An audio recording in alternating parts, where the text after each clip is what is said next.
जब हम प्रेशर में होते हैं तो कभी कभी ऐसा ही करते हैं, 200 प्लस 200 400 ना करके 200 प्लस 200 300 ऐसे कुछ मिस्टेक कर देते हैं, बिल्कुल सिली मिस्टेक।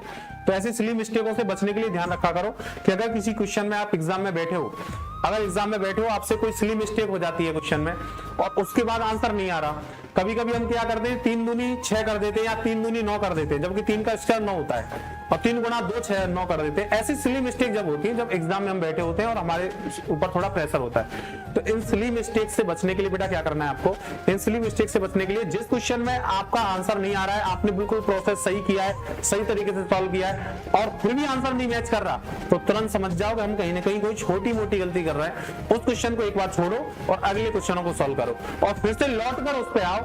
101% वो क्वेश्चन पहली बार में ही सॉल्व होगा। उसे छोड़कर आगे बढ़ के जब दोबारा लौट के आओगे तो 101% वो क्वेश्चन आपसे पहली बार में ही सॉल्व होगा।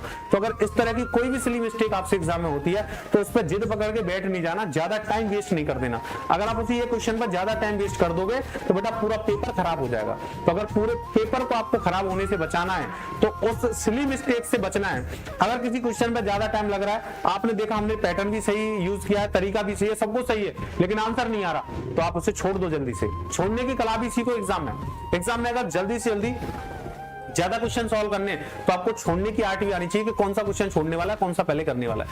तो अगर कैलकुलेशन में कहीं सिली मिस्टेक हो तो तुरंत क्वेश्चन को लेफ्ट करके आगे बढ़ जाओ, पहले आगे वाले क्वेश्चनों करो, फिर से रिपीट होकर पीछे आओ, तो वो क्वेश्चन आपका फर्स्ट टाइम में ही सॉल्व होगा। ठीक है दोस्तों, चलो इन बातों का ध्यान रखना, मैं बीच बीच में आपको ये बताता रहता हूँ जिससे आप जो पेपर देने जाओ, अभी सीजीएल का पेपर देने जाओगे तो इससे आपका टाइम बचेगा। समय बचाना बहुत जरूरी है, समय बहुत महत्वपूर्ण होता है एग्जाम में। चलो